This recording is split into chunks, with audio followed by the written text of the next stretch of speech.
me, Mr. DJ. Hey, check this out. We got a great show coming your way.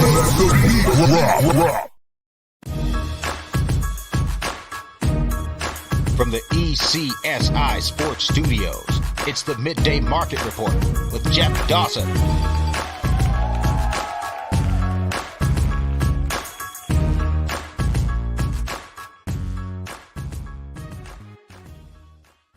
ECSI fans, you want to revolutionize your sports investing habits? Allow me to tell you about WagerWire. WagerWire is an app that helps you become a superior bettor by allowing you to sync all your sports books and track all your bets in one place. See your current action, your betting history, and stats. You could also sign up for sports books and collect bonus offers. Follow them at WagerWire on X, as it's the best account on the platform. Head to App Store or Play Store now and search WagerWire and download the app.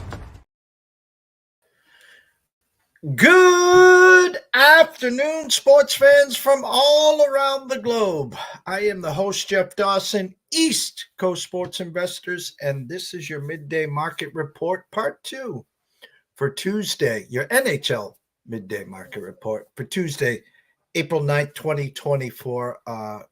Blessed and honored to have Andrew back. It's like life gets busy, schedules get busy.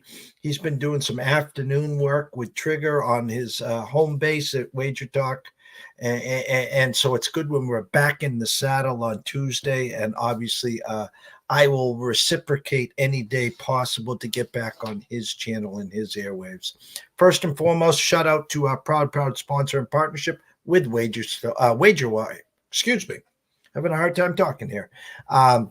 Head on over to Google Play, Action, wherever you download these apps. It's free. Take advantage of it.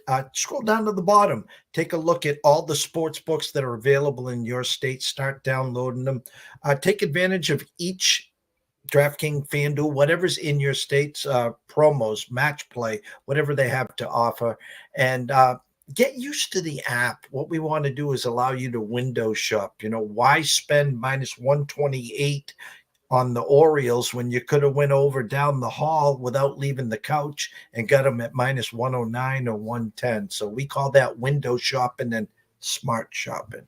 So every penny, every dime, every dollar counts in this marathon. Speaking of Marathon Monday, the Boston Marathon, but we'll get to that sooner than later. If you're looking for a little flash cash, you want to join the WagerWire team, send an email to affiliate@wagerwire.com. Tell them JD from ECSI sent you. Travis, Zach, Matt, Alan, Caro Bucks, Jay. The list is endless. Amber, best team on the planet, no pun intended there, on social media, Twitter, X, whatever we're calling it. So without further ado, it looks like he's up in the upper decks of the Toronto baseball stadium, Andrew McInnis. We're here at the Rogers Center, the newly renovated Rogers Center. Didn't Fred McGriff or Joe Carter hit a ball that far? I got to watch out. My head's not going to get hit here. You know, I saw, Jeff, they lost, I think they said like 10,000 seats or 5,000 seats with their new renovations. So MLSE, the owners of the Blue Jays, the Maple Leafs, I believe, partly the soccer team, they're making room for concession stands. The Corona Sunrise patio booth. People are going to games. And I don't want to sound like the old man yelling at clouds, but people are going to games these days not for the purpose of watching the game. It's a social outing, and I get it. I mean, look at how many games there are every year. You got people that don't even know what a ball and strike is going to have some fun, and it's great, but it's interesting to me. They eliminate 10,000 seats from the stadium here to accommodate some of this new stuff. But one thing I will point out, they did it last year. They did it again this year. It's going to be a hitters-friendly park. I mean, we got our own version of Coors Field here in Canada now. Well, let's stay here at the Rogers Center here.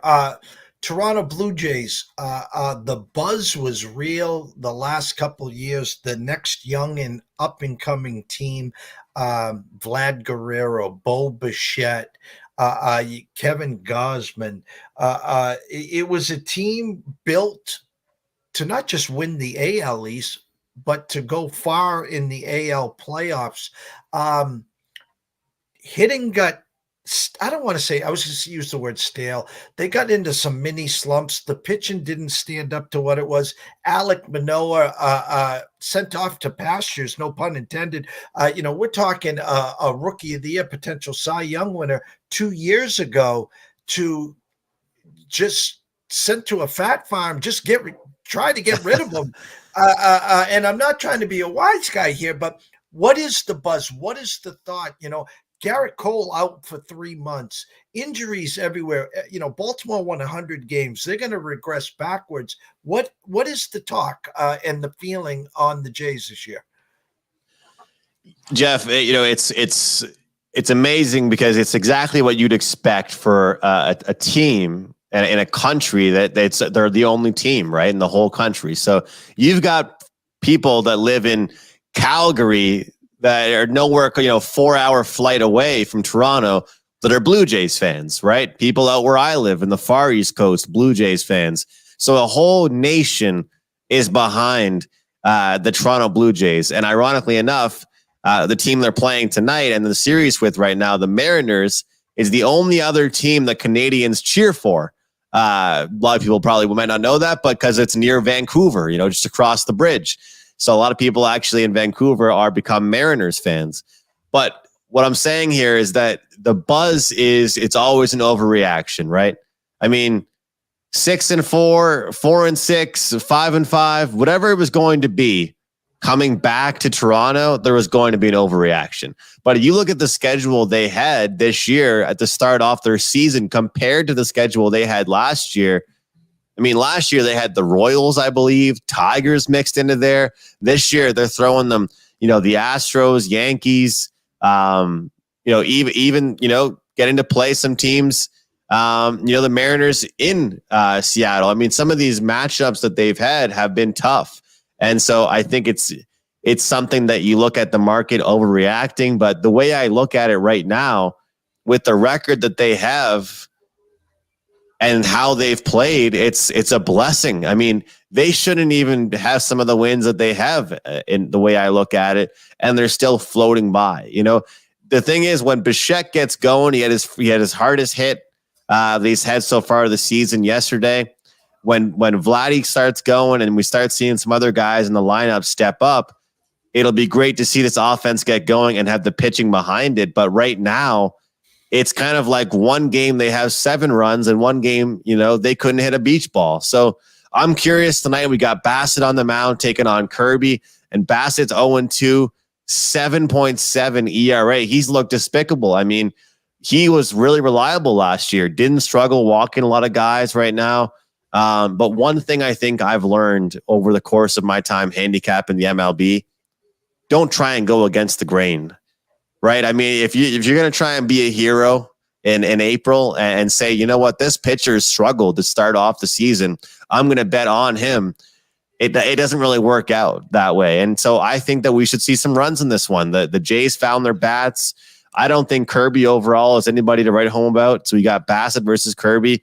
I might actually look towards a first 5 over in their game tonight. Usually, if I'm betting overs, I'm going to leave the bullpens to be a part of it. I actually kind of like the bullpens for these two teams right now. So I might look at the first 5 innings over tonight. We're in the second full week of MLB. If my memory serves me correctly, I don't know, 10, 11, 12 games in. How's the eyes been? Have you been going team totals? You've been doing first 5s? You've been just sitting, watching, playing hockey? Have you been dabbling in the MLB?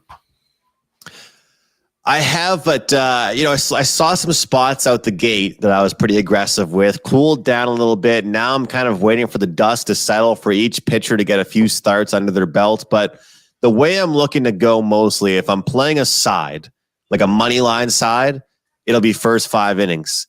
If I'm playing something for the full game, it'll be a team total.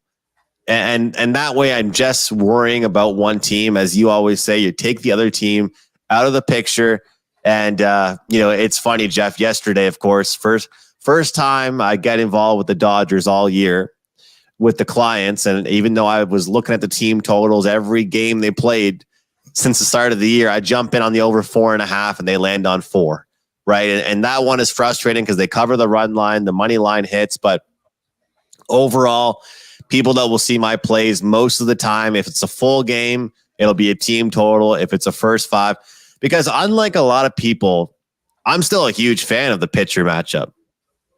I hear so many people that handicap baseball that I respect heavily say they couldn't care less about the pitcher matchup. You know, and to me, I don't get that. I get it. It's about the current form of the batting lineup, but you want to make sure this guy's not walking that many guys. This guy's striking out a lot of guys. But for team totals, you also can't just look at the pitcher on the other side. You do want a hot lineup as well, right?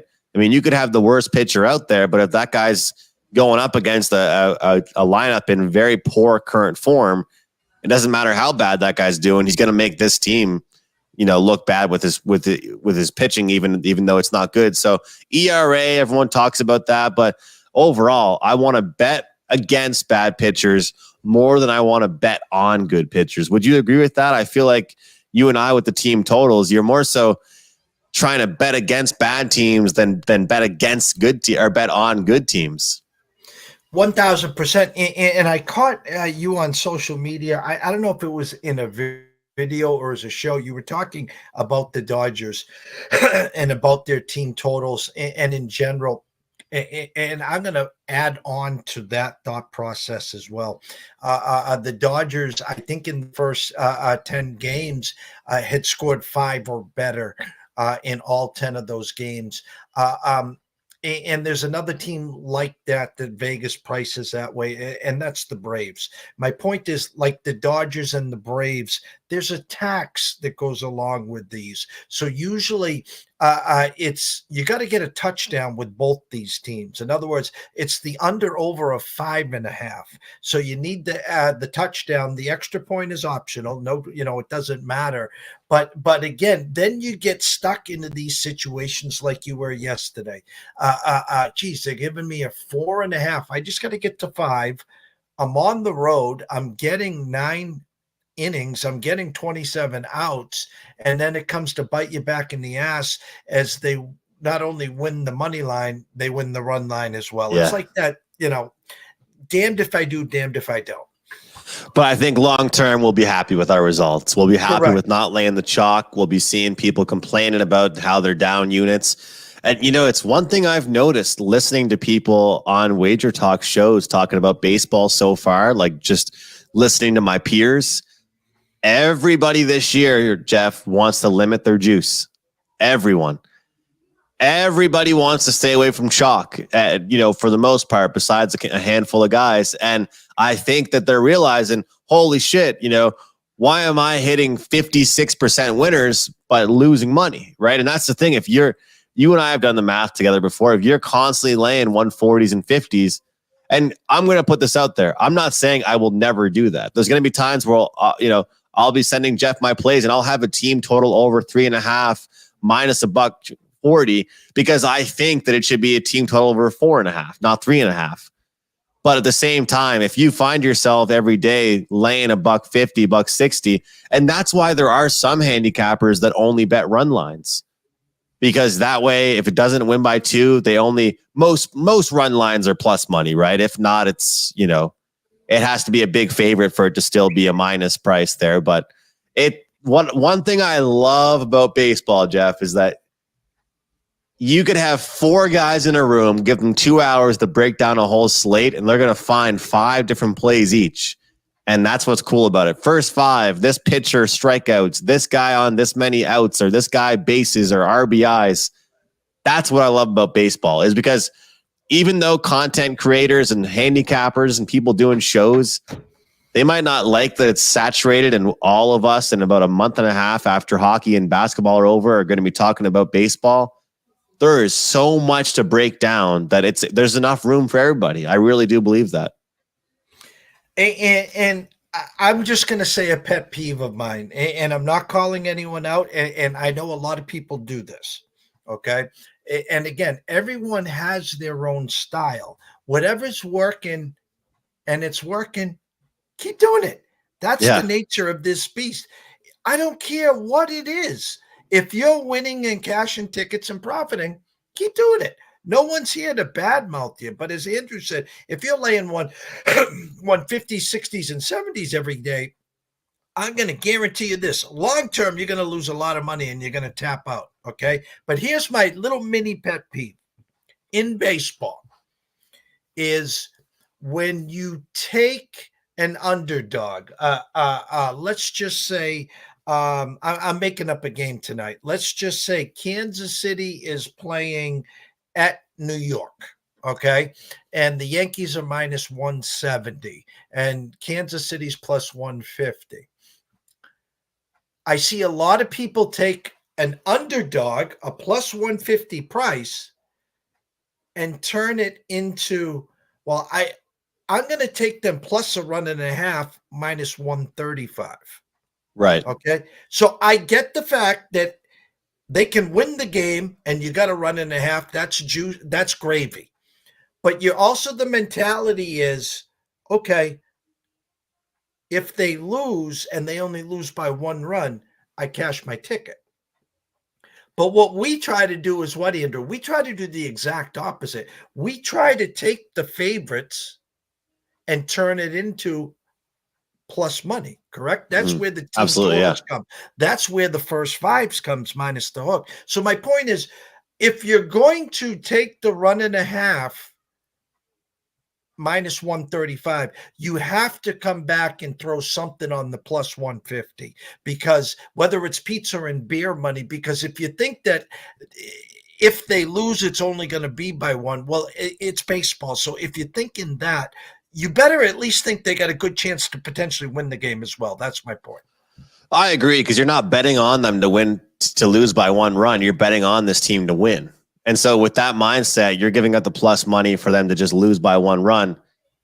But I guess I would say that if it's like a rarity, like tonight, well, there was one game, what was it, in the NHL? I don't mean to switch sports, but there was one game, Buffalo Sabres. So they're plus 185 on the money line. And I can't even explain to you why I felt like this, Jeff. I think it's going to be a close game. The plus 1.5 is minus 130. So the reason why I bring that up is because it's a rarity. I never bet plus 1.5. So I don't think you've ever even heard me mention that. No. So it's like, you know what? Buffalo, they're going to play it hard down the stretch. Dallas off several big wins. Could be some hangover situation for them in this one. This game could be surprisingly tight. But if in baseball, it's 162 games. I guarantee you, if we said to Ralph Michaels, hey, Ralph, look at the favorites over the past 2 years of plus 130 and higher, and how many of those wins that they got were by, or how many losses were by more than one run. And he'd probably give us a good example to be like, we should probably just take the money line or nothing, right? But it's interesting. So the way I would approach that is that it's got to be a real special occasion to do that.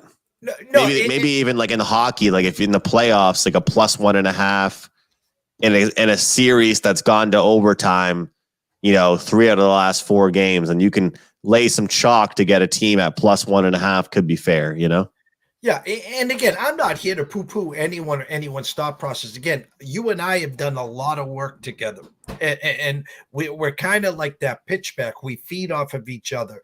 And the fact of the matter is, again, is we're always trying to keep the juice at a minimal and trying to turn the favorites, sometimes big favorites, into positive money.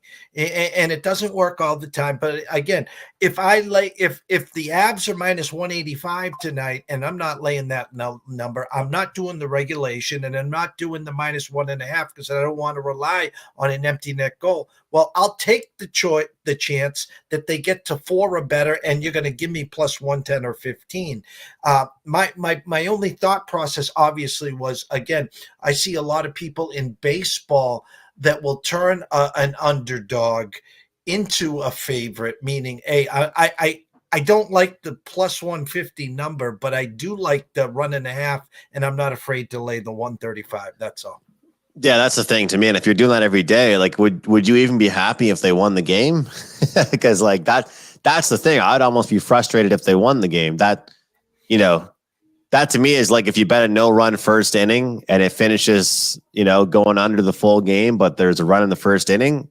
Like if I was one of the people betting the Nerfies, right? And there were 2 runs in the first inning, I would pray that game sails over the total, because I will regret not just betting the regular under, things like that. Like sometimes you bet against, if you have a parlay and the first one lost, the first leg, you want the rest of the legs to lose. So that way you won't feel like you would have won. I don't know about you. I kind of do that. I cheer against, like, if I'm out of it. So I don't know. Like, to me, it would be watching it and being like, I would only want to lose by 1 run. That would be the only way I'd be happy in that situation. And the best part about it is like the Dodgers, like, the live betting for me, like I actually have made a couple live bets on the Dodgers this season with their live team total, because let's say they're down 4-2 in the bottom of the 5th inning, and everyone's going to be jumping around to the window to bet them live money line. Whereas I'm going to be saying, wow, the pregame was 5.5 over team total. I can get 3.5 now, at a decent price. And that's what I like, is because I don't have to worry about what the other team could win, 8-4, but doesn't matter. I got my 4 runs, and that's what I really like. So baseball to me is the best sport for that. But I will say one thing is that it's nice to get the home team in certain situations, because you want to always be able to, or no, the road team, I guess it would be, right? Yeah, the road team, because you want to always, no matter what, be batting last or getting that 9th inning bat. That the guaranteed 27 outs. I talked to a lot of people that, again, the Dodgers are minus 230 at home, and they run right to the window and go, Jeff, I'm not laying that juice. I was like, oh, no, what are you doing? Oh, I'm taking a minus the 1.5 from the run line. And I was like, well, you cut your odds already by doing that. Well, what do you mean? They're only guaranteed 24 outs. Their opponent, the Padres, for instance, are guaranteed the 27 outs. So if you're batting in the 9th, you're either trailing or it's tied. And if it's tied, you need a 2-run, 3-run, or a grand slam. I never thought about that. Before we jump to hockey, did you see Ralph Michaels' tweet on Sunday? The hockey chart? The one that says that the Colorado Avs are 21-0 versus opponents that travel, that play back-to-back going into higher elevation, and they were playing Dallas. And I turned the game on. Colorado took a 1-0 lead. I'm like, damn, that Ralph Michaels. Where was this the first 21 times? I wake up and I saw Dallas won 7-4. I know, of course, that right when he tweets that's what happens. But the thing is, it was a rough example to use with Dallas, in town of all teams, right? It's Dallas, but I like them tonight against Minnesota. I think Minnesota is just dead in the water at this point. Their playoff hopes, they're done. Western Conference right now, it's all about seeding. It's all about home ice. We pretty much know who we're going to get. When we're going to get them, it's just about where's the puck going to drop in the first game between some of these teams. But Colorado, not just off 1, but 2 straight losses. They're still looking deep. They got a ton of defensemen jumping up into the rush. How about Jonathan Drouin? I mean, they were hoping the Quebec native could bring some of that goal scoring ability to Montreal. But when you're no longer one of the top 3 guys in your team and you're like 4th or 5th, that pressure's lifted off you. And, him and McKinnon and those guys playing so well together, I think they can reach 4 goals. And we're taking a pretty decent sized price. I know we like that plus money with the team totals, but this to me is a good example of a total where I'm not sure I'd feel comfortable betting the full game over. I just want to bet one team to get me to 4. I'm staring at that right now. I see you can get Dallas over 3.5 minus 120. You can see have the Avs over 3.5 minus 120. And I talked backstage with you a game that I think that I'm supposed to take. And it's kind of funny since we talked, they were doing a little listen. They kind of added some extra juice here, which was the Carolina Bruins. I have to ask you this, because this is all time stamped. We'll go back to August, September, October. If I had in pocket Carolina and the Rangers to win the East and the Cup, and I had Dallas and the Avs, don't forget the Avs 10-1 to win the Cup, 5-1 to win the West, in pocket, you would say what today? You're looking great. That's what I would say. I would say you're feeling pretty good. But if I was to answer it seriously and not, joking around and stuff, I'd say you would be happy about the moves that were made at the deadline. That would be my serious answer. I mean, the price in general that you got in earlier in the year is great based on how the teams performed, but getting a price like that before the trade deadline took place, I think is the biggest difference maker. And the guys that Colorado picked up, not necessarily the guys that are going to change the game as far as their goal scoring ability, but that's not what they needed. It's the 200-foot style. And then the same thing for Carolina, winning the Jake Gensel sweepstakes. When do they ever win a sweepstake? When do they ever be that team to go out and get a free agent, or not a free agent, but pick somebody up like that? They don't really dip their toes in the water very much. So for them to do that, it's great. And for the New York Rangers, their young guys are finally starting to be reliable. It's a good example. Lafreniere is only 21 years old, and people love to overreact about Shane Wright and Uri Slafkovsky and Logan Cooley and some of these guys. And, it really, hockey is one of those sports. You can't just be the Victor Wembanyama and jump in and be an all-star in your first year. It's just not like that in hockey, and these guys need time to develop. So I think that most importantly, you'd be happy with the trade deadline. I'm sure you were happy to see Gensel get picked up there. Now, I think that the playoffs are just phenomenal. We smiling ear to ear, because every rush you're at the edge of the seat, and the goaltending, the up and down action. A lot of times the whistle gets put away, and there goes 6-8 minute stretches without whistles, and it's just up and down. And tonight we got 13 games on the slate. I know between our backstage and now we're almost a half hour in. Lindsay, Henry, I apologize. I'm going to get him home for dinner. Trust me. The slate is yours. 13 games in all. Sides, team totals, props, whatever you see tonight, and feel free to give to the standing room only viewers right now. Yeah, one that stuck out to me, Jeff, was the over in the 5.5 in the Bruins Carolina game. This team right now, this Bruins team, they go back and forth with their splits, but right now the splits are very evident that they're more of an over team at home than they are on the road. They go out on the road, they play defensive hockey. They're at home, they find their way to score. 4 of their last 5 games have gone over. They played Carolina just back on the 4th of April, resulted in a 4-1 win for them. However, the expected goal numbers state that they actually should have lost that game to Carolina. So when I look at that matchup here, I look at that, recency, the fact that it's not just revenge, it's rapid revenge. 5.5 here. We got teams both in the top 5 as far as goals allowed. So great defense, but also 2 of these teams top of the league in goals for. I think the familiarity with each other will not just benefit some teams, defensively, but it also benefits them offensively, knowing what to expect and how to capitalize off them offensively. So I'll take the over 5.5 in that one. And I'll give you some credit. You mentioned this one. I don't want to put words in your mouth, but the Leafs and Devils kind of smells funny to me. No Jack Hughes, which is obviously a sign usually to fade this Devils team. But Tuesday night, second half of back-to-back, big game, overtime last night for the Leafs. We're only seeing them minus 130 with no Jack Hughes for the Devils. Smells a bit fishy for me. I think I would jump in on the Devils plus money. Scrolling down, Capitals, Red Wings, we're seeing a 6 there.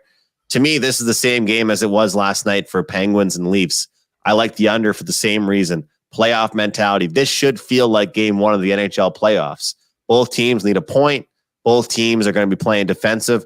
And I will guarantee if we see the Detroit Red Wings up 2-1, they will not try and turn it into a 3 or 4-1 lead. They will hold on to that and protect it like it's a newborn. They'll protect that lead as much as they can, which really helps us out with unders. And obviously the Colorado team total. And my dog of the day is just Arizona plus 125. Right now, we're seeing them score goals. They scored 7 against the Vegas Golden Knights. They're putting up 4, putting up 5. Right now, their offense is playing well. And although it might be a good bet on spot for the Kraken, this is a team that's averaging no more than 2 goals a game over the last 2 or 3 weeks of hockey. And that's a game that I don't think we should be seeing as a minus 150 favorite in this situation. So the Coyotes, they're cashing underdog tickets right now, and I think they're a good bet tonight. Can't let you leave without, you got to have one prop for the family. One prop for the family. What was I looking at today? It was, there we go. It was in the Rangers and Islanders. I always tell you these the defenseman props are the way to go. You always get a good price. Adam Fox to record an assist, 8 of his last 10 games. It's minus 125. This should be minus 130, 140. Adam Fox out there on the power play, bringing the puck up the ice, distributing the puck to superstars like Kreider and Zibanejad. If he was a forward, obviously this price would be way, way higher. But the fact you're getting a defenseman at minus 125 is worth a good bet. Scroll has been going the whole time. Everyone knows here. If you don't, shame on you. You can go over to Twitter or X, follow Andrew on McInnis Picks, get all his work at Wager Talk, and of course Sports Mayflower. Jump on over to YouTube, follow his channel at Mayflower Sports. While you're there, why not subscribe to East Coast Sports Investors as well? It's free. But as always, the wrap-up duty is yours. Tell them what you got for the rest of this week and the whole month of April and so on and so forth at Wager Talk. We got a deal 188 for the playoffs in the NHL. It's a great deal. Take advantage of it right now. That won't be up there for too long. So 188. And right now, you can get the rest of mine and my co-host Carmine's regular season picks in a buy one, get one special. About a week and a half left here of the NHL regular season. You can get that in one package. It's going to work out to about $80 each, which is also a great deal there. So NBA, we're kind of getting involved in that again, but NHL is the main sport. MLB team totals, 1 play up so far and potentially more to come once I see the lineups. But Jeff, congratulations to you on the nice future wagers. You did it again, and we'll try and cash some tickets tonight. Absolutely. And again, we're free the rest of the week. Make sure you circle back the wagons. We'll jump on your channel to reciprocate, and we'll get us back and forth on at least 2 shows a week. So always fun. You look amazing at the Rogers Center. Tell Vlad and Bo I said hello, all right? Sounds good. From myself, Jeff Dawson at EC Sports Investor, the one and only Andrew McInnis at McInnis Picks at Wager Talk. We wish everyone a blessed day. Tomorrow morning, 9:30 a.m., Julian Edlow from DraftKings. Yes, it's not Thursday, it's Wednesday at 9:30. We'll be talking local sports through the eyes of the DraftKings Sportsbook. And at 5 o'clock p.m., 2 p.m. Pacific, Brady Kannon, the Masters, Augusta, Magnolia Lane. Have a great night. See you soon.